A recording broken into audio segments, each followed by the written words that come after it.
To kick it off, it probably makes sense for me to let you guys introduce yourselves and maybe tell us a little bit about what your company does, and then we can move into some questions. But just for you guys, obviously you're here to talk about innovation in food. So there are three great panelists tonight. So you guys want to give a quick intro? Sure. Hi everyone, my name is Ben Van Leeuwen. I'm one of three co-founders of Van Leeuwen Artisan Ice Cream, and we produce ice cream in Greenpoint, Brooklyn, and sell in stores in our own storefronts in Brooklyn and Manhattan, and out of yellow ice cream trucks, and we also sell wholesale to stores in the tri-state area, and we actually just are in the midst of launching vegan ice cream as well, which is a pretty big hit.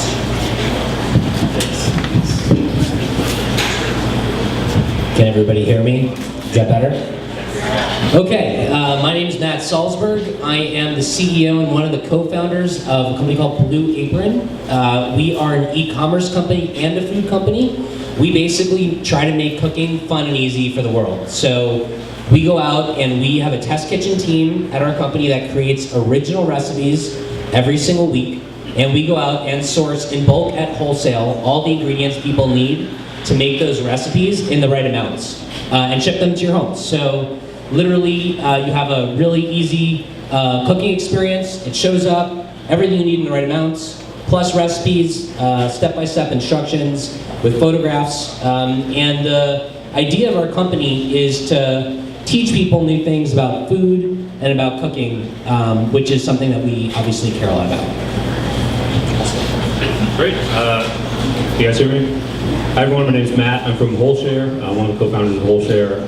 At Wholeshare, we help people get access to good quality, affordable food by organizing group purchases. So we make it easy for people who live near each other or work near each other to come together, form a group, and shop together for their food online. And by shopping together, everyone increases their purchasing power, and it becomes possible for them to buy directly from wholesale distributors and wholesale farmers. We're essentially letting consumers tap into this existing wholesale distribution network that's already out there selling to grocery stores, restaurants, and food service. By tapping into that network, there's two major advantages for consumers. The first is price. You're essentially bypassing grocery stores and saving on the grocery store markup. So you save, on average, grocery stores mark up 25 to 55%.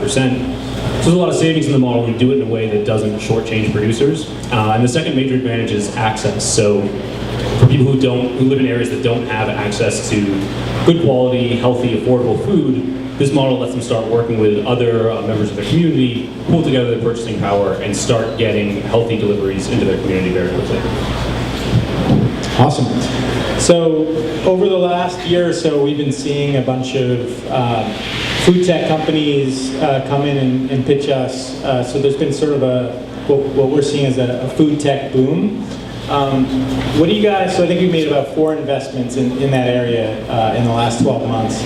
What do you guys see as the biggest change that's kind of causing this boom? Yeah, I could talk about it a little bit. I mean, in my opinion, the reason that food is such a great area for venture investment, but also innovation, is because it's probably the single largest retail industry that exists out there today that has not had major innovation in it in the way that many other industries have had innovation. And at the same time, penetration of internet sales relative to retail sales in the food market are very low relative to other industries. So people are obviously becoming more and more comfortable buying things like food online, and are just becoming more comfortable with the online world in general. One of my theories about the world broadly, not even just about food, is that over time, all big offline markets are going to be sold online in some way or the other. And so food is probably the biggest opportunity that still exists. And at the same time, you see interest in food being greater than ever, partly driven by things like the Food Network.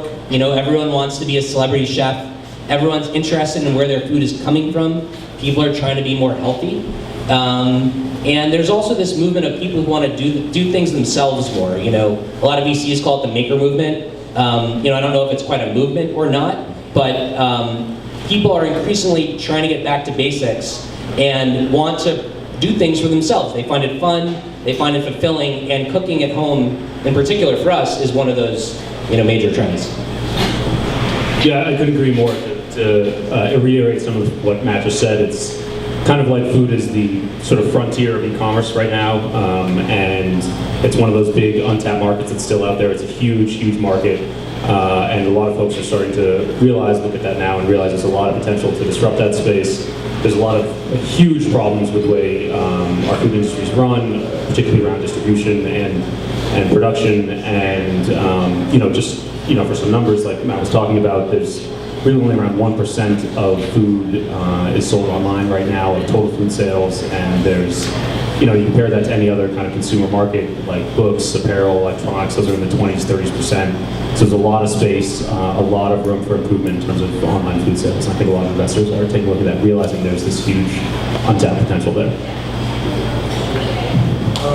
I think if you, look at America as a whole, like most of America doesn't have access to the kind of ingredients that a lot of food blogs or higher end ones would talk about using. So the online, food tech boom could maybe be a result of the increased proliferation of information, which shows people those ingredients and lets them sort of realize that they're out there, and that gives them a way to order them, I guess. But I'd imagine it's probably, the potential isn't as great in an area like New York for certain kinds of online food because the availability is pretty good here. Whereas if you're in Boise, Idaho, I haven't really been there in 15 years, but I imagine if you're a foodie there, a lot of your ingredients you'll have to order online.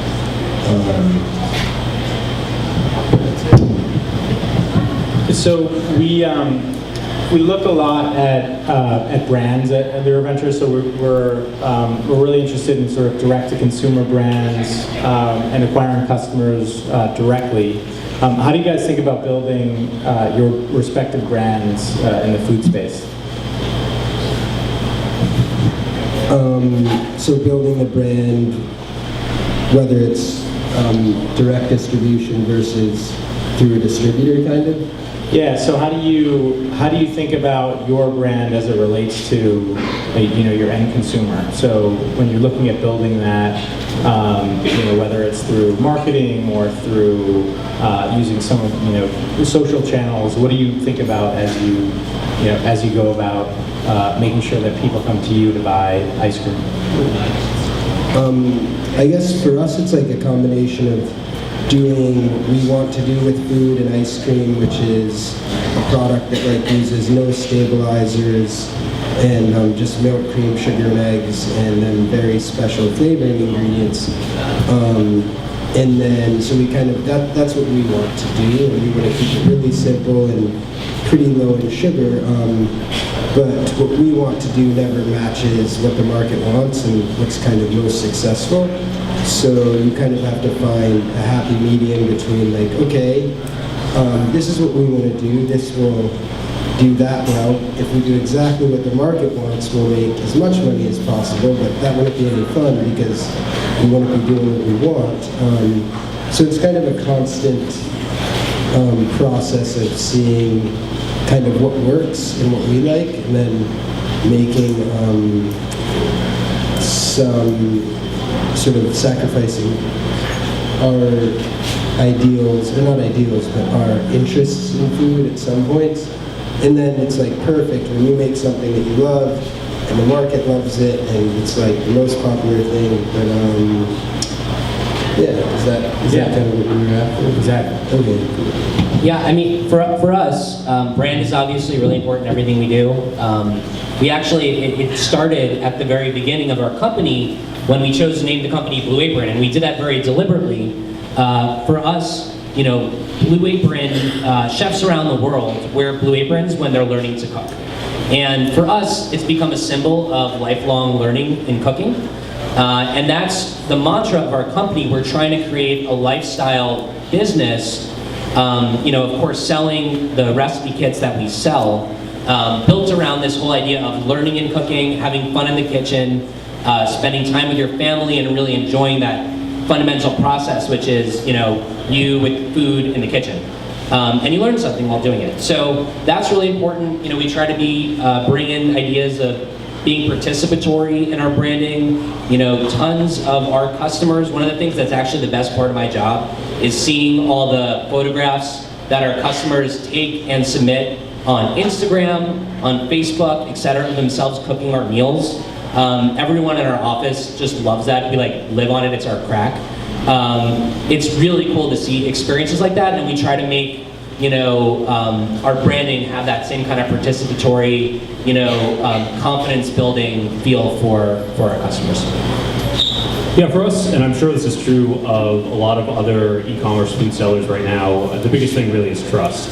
Getting people to trust your brand, trust who you are, trust where you're sourcing your food, so that you can be, like a trusted source for where people are buying their food. That's a really big thing for getting people to come over that hump to try online purchasing of food. There's a lot of behaviors that people are used to, and getting them to try this new pattern of shopping online is a big thing, and so they really have to trust your brand. Obviously, that's a big thing for a lot of people. With us, particularly, we have kind of an interesting question when it comes to brand, in that one of our key selling points is that we are saving people a lot of money on similar products. So we're 20% less expensive than comparable products at Whole Foods or any kind of natural food store. But we don't want to kind of brand ourselves as sort of a cheap alternative, because at the same time we are focused on sustainable organic products. So it's kind of a market that's sort of a little bit tough for us to kind of uniquely or very succinctly explain that we are selling high quality products, but at a very cost effective model.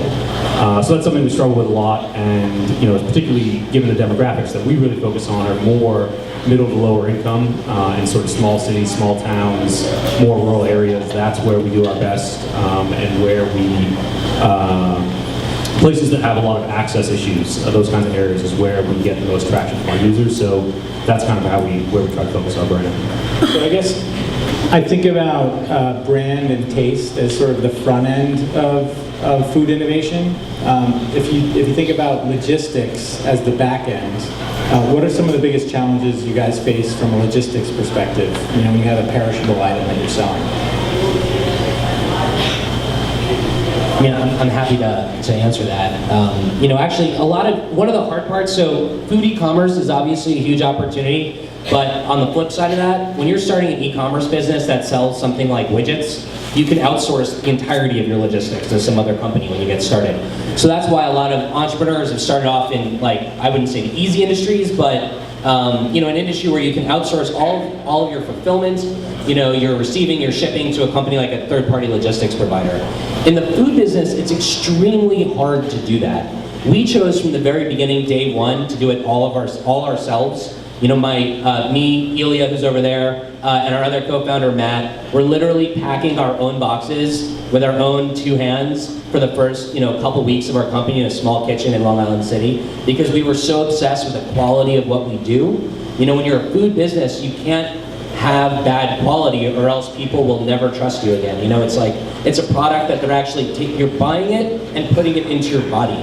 There's not a lot of level of tolerance there for errors. And so we wanted to make sure that we had food that was fresher than you can get on your own at the supermarket, at prices that were lower than you can get on your own at the supermarket, and products that you couldn't even get on your own at the supermarket anyway, because they're unique products in many cases that we get for ourselves, or that we source from really high-end and interesting suppliers that people don't have access to.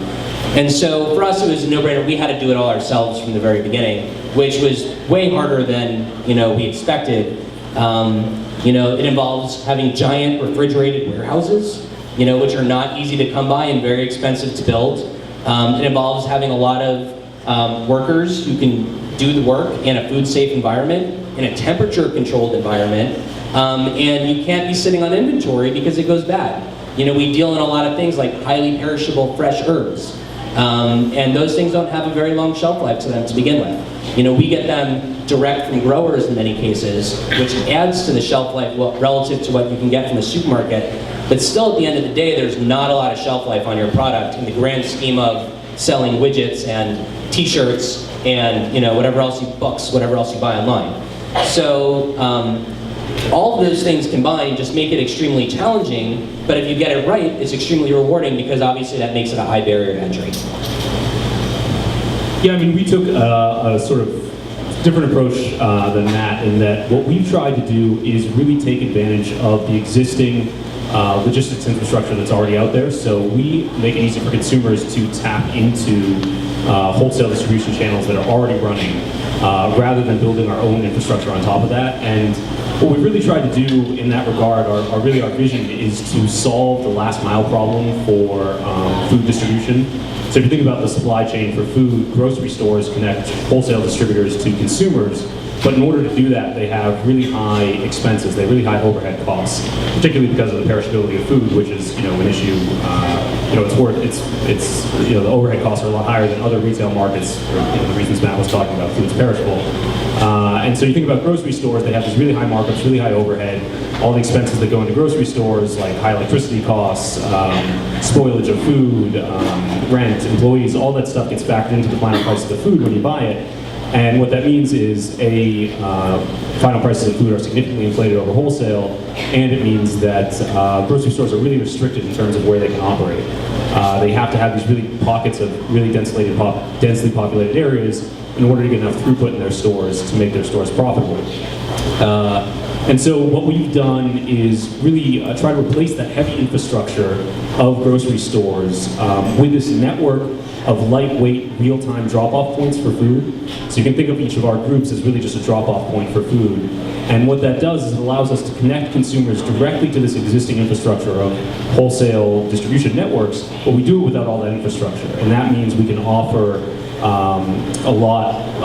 prices that are much closer to wholesale, and we can service regions and demographics that natural food stores can't. So you really only need 10 to 20 people who are interested in the wholesale group to really sustain it, whereas lots of grocery stores need tens of thousands.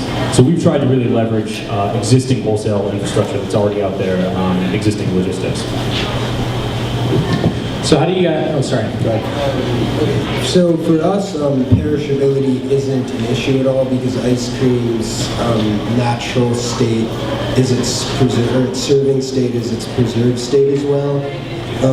But I guess the logistical challenges we face are the cost of distribution. So if we were a chocolate maker, for example, it would be quite easy to go nationwide distribution.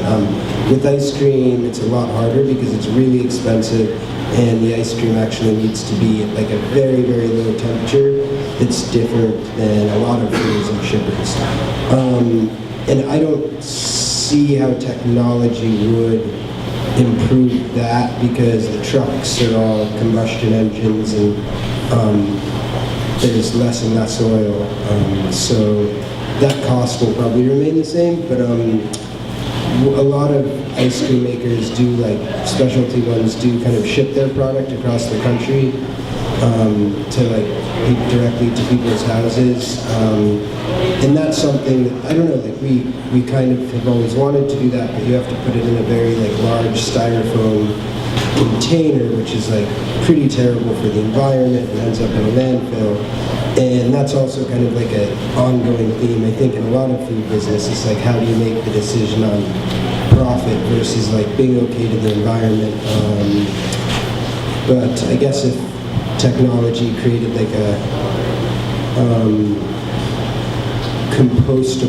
truly compostable styrofoam cooler, that could help. So along those lines, how do you guys think about the environment and balancing that with the profitability decisions? Yeah, so actually, it's interesting. We struggled with the same issue because we ship a lot of stuff, through various shipping providers, and there are solutions that are not styrofoam-based insulators. We actually pay extra relative to styrofoam to purchase these biodegradable insulated liners that are basically made out of recycled textiles. It's not the perfect solution. It's not it's not as eco-friendly as something that's 100% fully recycled, but it's biodegradable. It's made of recycled material, so it's pretty good, and it doesn't insulate quite as well as styrofoam. Does it work for frozen? It could work for frozen. It depends how much gel you put there, right? So you need to ship with gel packs or dry ice in your case, probably. We don't ship with dry ice, but it would work depending on the ratios. You'd have to test it all out depending on the product, but you should try that out. We care a lot about the environment. We think that a model like ours, in particular, actually, where we pre-portion food and purchase food for our customers is environmentally friendly inherently. And that's because there's no food waste at the end of the day. Like, we give you exactly what you need. You know, how many times you end up going to the grocery store and buying a giant thing of spice or lettuce or whatever you buy, and then you only end up needing a small portion of it and the rest goes to waste. We design your meals intelligently around exactly what you need based on a recipe, which is generally fundamentally what you're doing when you're buying food most of the time. You're trying to make some sort of meal out of it. So we reduce food waste dramatically. We also use environmentally friendly shipping materials. And while we do a really good job of managing our supply chain so that there's no spoilage, every once in a while we have some extra food and we end up donating that back to our local communities through City Harvest in New York, and around the country we work with other food banks. But we make sure that everything is done in a way that cares about our communities and is as environmentally sustainable as we could possibly make it.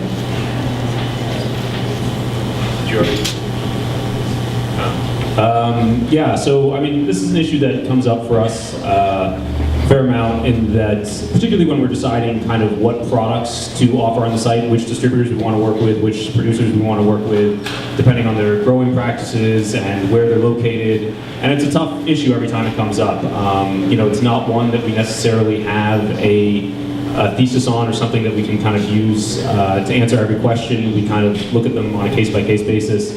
I mean, the good thing for us is that our customers are very interested in sustainably produced food, environmentally produced food, so we don't really have this direct competition between profits and environmentally friendly practices, so that's good. It is a question we wonder about.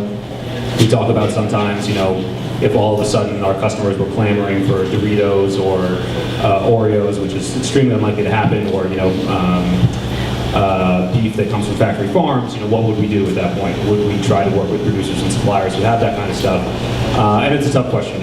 Right now we haven't had to deal with any issues that were kind of that ahead with sort of what we're trying to do with companies, so we've been lucky. But there are issues that come up on a pretty frequent basis, because everybody has their own kind of scale of what's important in terms of what they eat, whether it's where the food's coming from, how local is it, sort of what exactly were the growing practices, and it's stuff that we always have to consider when we're bringing on new suppliers and new producers. So I think we have time for one last question, and then we'll open it up to you guys. So as you guys look forward like 5 years in the future, what do you think is going to be the biggest change in the way we consume food? Are we all going to be drinking, a meal replacement, or will we still enjoy cooking our own food? So I can start on that one. I think that we'll see kind of a continuation of a lot of the trends that we've seen so far.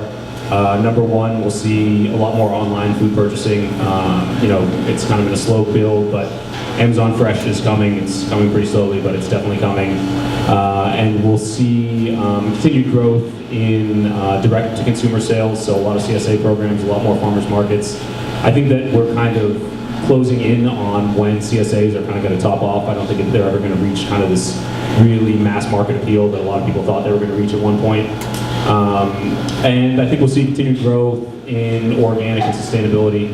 That's just a trend that I don't think is going to let up at all. It's just an education piece. The more people learn about a lot of issues in terms of where the majority of our food's coming from, the more they start to appreciate that there's a lot of issues with the way food is produced today, and start, taking more kind of a role in choosing what they eat and going for healthier choices, particularly when people have kids. That's usually kind of an inflection point for a lot of people in terms of choosing how they eat. So I think we'll continue to see a lot of those similar trends that we've seen. Yeah, I don't have a crystal ball, so I couldn't tell you exactly what I totally agree with that. I think more sales online for sure. I think people are looking to eat healthier in general, and people just care more about where their food comes from. And so I think there's gonna be less fast food out there.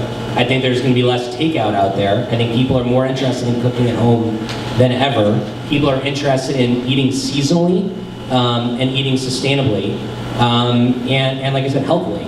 I like to think that Blue Apron will be the way that people cook in 5 years from now. I don't think we'll be the only way people cook in 5 years from now, but I think hopefully our business will be a nationwide name by that point, and we'll be riding on a lot of those trends and helping people eat healthier. So my prediction is just based on sort of like urban, more educated, affluent markets, because I think markets that are more price sensitive kind of eat in a way that's less expensive. So if meat became really expensive, maybe they'd eat less meat. But for the sort of urban foodie markets, I hope and think there's like a large movement towards plant-based eating, so more vegan foods. I know a lot of small vegan companies have grown like exponentially in the last 4 years. And I guess that's a result of information about sort of what it takes to create animal products that a lot of people have been exposed to in the last like 7 or 8 years. But yeah, I hope and think it's that. Cool. So we'll turn it over to you guys. You want to walk around with the mic? Yeah, sure. Okay, cool. So Any questions? Any questions? We have time for one or two questions. I think you were first. Thank you guys. That was kind of really awesome and interesting to hear. My question for you is, what initiative has had kind of the biggest impact on your business in terms of awareness of your offering? For us, it's good customer word of mouth. So, a huge percentage of our business comes from existing customers telling other people, and that's pulled through referrals, that the business can help create, but also through social media activity. And I think having a really great product that makes people proud of it and want to tell the world that they're using your product is the best kind of marketing, because it's free, and it means that you're doing something that people like. So for us, it's been our social media activity and our referral activity, I think. For us, in terms of, I think we're talking about marketing here. Facebook has been really great for us, actually. A lot of our users are mothers and stay-at-home mothers, stay-at-home dads, and Facebook is a great way to reach them. Mothers haven't moved to Snapchat yet, so still a really way to reach them. And we've seen really effective, being able to do really effective online ads through Facebook, and really effective, a lot of sort of social channels where people kind of continue to move on and spread the word through Facebook. So that's been really effective in terms of marketing. We're pretty lucky because we have trucks that drive around New York City selling ice cream, which is an easy product to sell. So when we have a new product, we put posters on the trucks advertising that, and that's kind of awesome, but that's unique to trucks. So other than that, Instagram by far is the best for us, like better than Facebook, way better than Twitter. We just see real effects from posts that we make. We had a question earlier, so let me give it to Big Glad.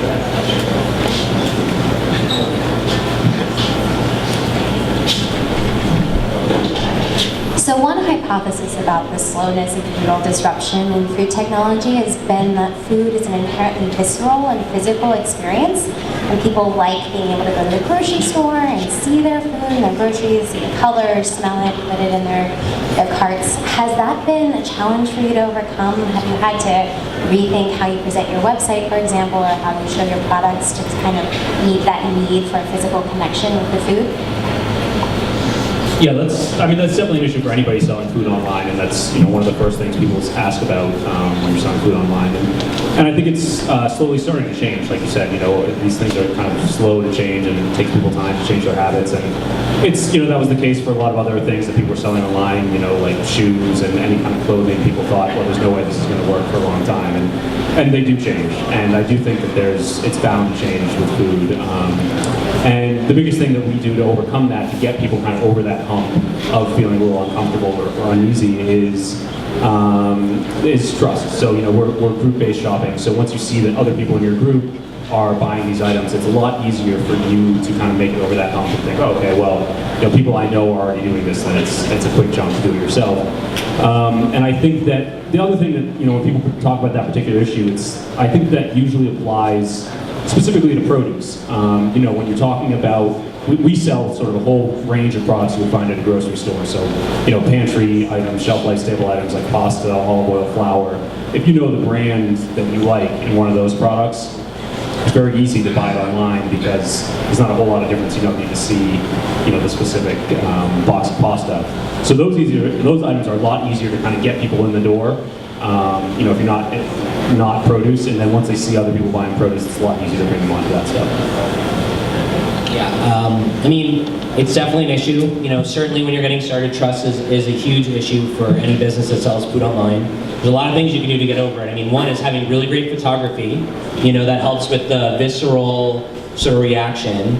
For us, we actually, one of the pieces of feedback that we got from our customers, and we still get from our customers, is that when they open the first delivery that they get, they're genuinely surprised by how high quality it is relative to what they expected, having just gone to a website and ordering food. And so that's amazing. It's great that they think our product is high quality and that they're surprised by that. But that represents the fact that there's this marketing gap there, like when you're selling online. So aside from the photography, what we try to do is make it really easy for people to try it for the first time. There's different kind of promotions you can do to help get your food in people's hands and they can see it for themselves. And also so that they can hear about it from their friends, like I just said before. Referral marketing and social media marketing are the best ways to convey a genuine recommendation to someone. You trust your friends more than you trust some random website. So, that's also another important way to get over it.